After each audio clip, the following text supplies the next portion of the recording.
ሰላም አለይኩም ወራህመቱላሂ ወበረካቱ። እንዲሁም ክርስቲያን ወገኖቼ ሰላም ብያለሁ። ውድና የተከበራችሁ የዩቲዩብ ተከታታዮች እንዴት ናችሁ? ሰላም ናችሁ ወይ? ከኔ ጋር ሁሉ መልካም አልሐምዱሊላህ።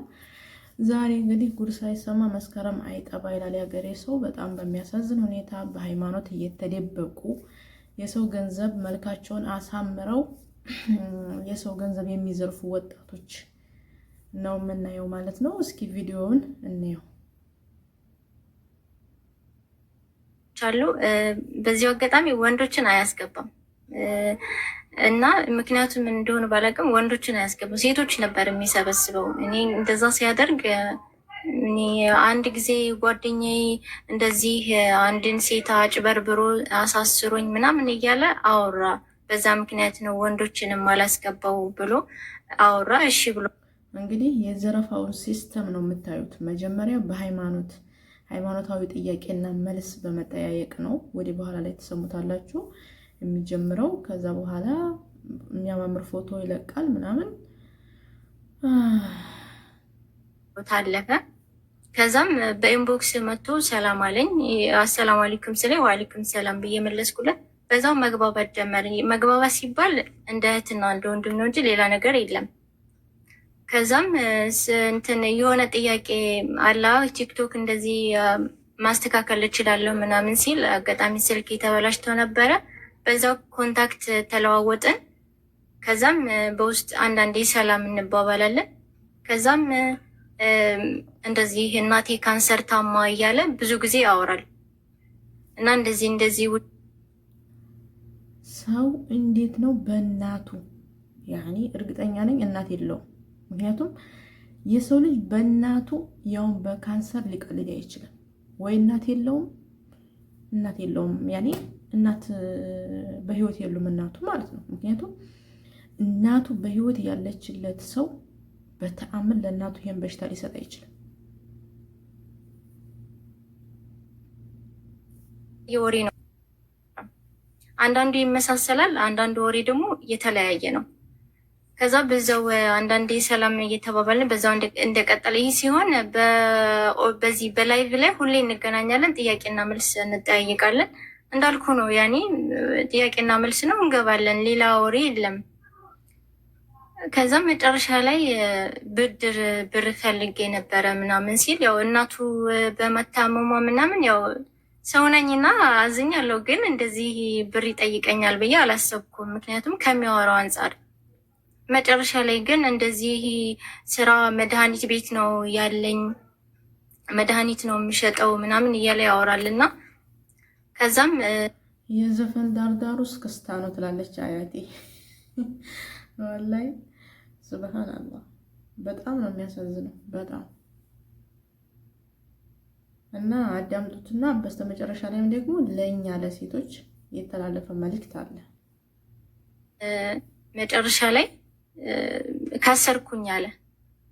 እንደዚህ መድኃኒት ቤቴ ከሰርኩኝ፣ ስራዬ ከስሬ ነው እንደዚህ ብር ቸግሮ ነበረ። አንድ 15,000 ብር። ስንት ብር ነው? ምን ያህል ብር ነው የምትፈልገው ምናምን ስለው 15,000 አለኝ። ከዛ ያን 15,000 አንስቼ ላኩለትኝ። ከዛ ከላኩለት በኋላ እንግዲህ የወሰደው ለ5 ቀን ብሎ ነው። ምንድነው ከኔ ጋር ያንን 15,000 የወሰደው ለፈራህ 40,000 ብር አበድሪያት መዳሟ አልሰጣት ብላ ነው 10 ቀን ጠብቀኝ አለችኝ ብሎ ነው የወሰደው። አስባችሁታል? ሴቶቹን እንዴት እንደሚጫወቱ በአንድ ግሩፕ ሰብስቧቸዋል። ግን እነዚህ ሁለቱ ሴቶች እንደማያወሩ እኛ ሴቶች ዝም ብለን እንትን ስለሆን ስለሚያውቅ ሴቶቹ መቼም አይጠያየቁም ብሎ ይችኛይቱን ከዛ ያችኛይቱ 40,000 ብር ተበድራይ ነው ይላታል። ከዛ ደግሞ ያችኛይቱን ደግሞ እችኛይቱ 15,000 ብር ተበድራይ ነው ይላታል። ያ ምንድነው? እሱ የተበደራቸውን እኮ ነው። ግን እንዴት አድርጎ ሲጀመር ፎቶግራፉን እኮ ስታዩት፣ አሁን ይሄ የምታዩት ፎቶግራፍ እንዴት ይሄ የምታዩት ሰውዬ እንደዚህ አይነት ሰው ነው ብላችሁ ትገምታላችሁ? በጣም ከባድ እኮ ነው ወላሂ። እሺ እንቀጥል። ከዛም 10 ቀን ጠበቁት። ፈራህ ማለት ኩዊን ናት? አዎ ኩዊን ነች። ይቅርታ። ከዛ እሷንም አልጠየቅኩም፣ ዝም ብዬ ነው የሰጠሁትኝ። 15 ቀን ጠበኩት፣ አለፈ። እስኪ ልጠይቀው ብዬ ጠየቅኩትኝ። ከዛ መራቅ ጀመረ።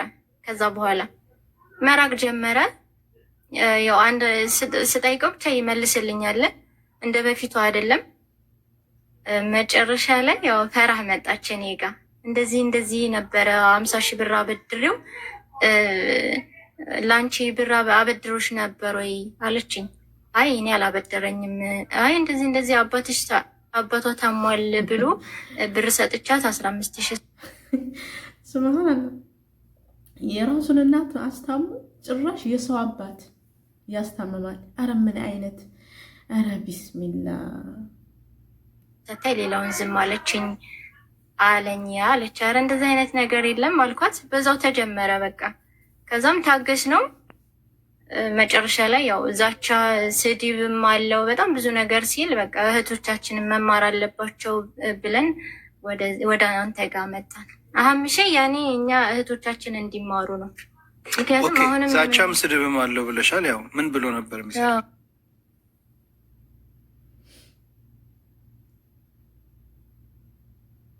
የሰጠሁን ለዚህ ያልቀን ነበርና ብሩ መልስልኝ አልሽው። ለአንቺ የመለስልሽ መልስ ምንድን ነው?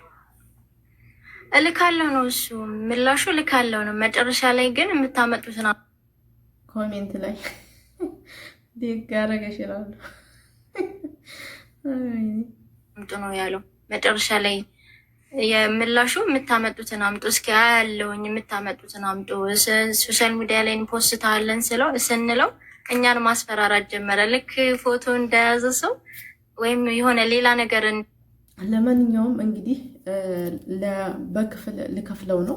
ቀጣዩን ለእኛ ለሴቶች የተላለፈ መልእክት አለ። በክፍል 2 ታደርገዋለሁ ማለት ነው፣ ቪዲዮ እንዳይረዝም።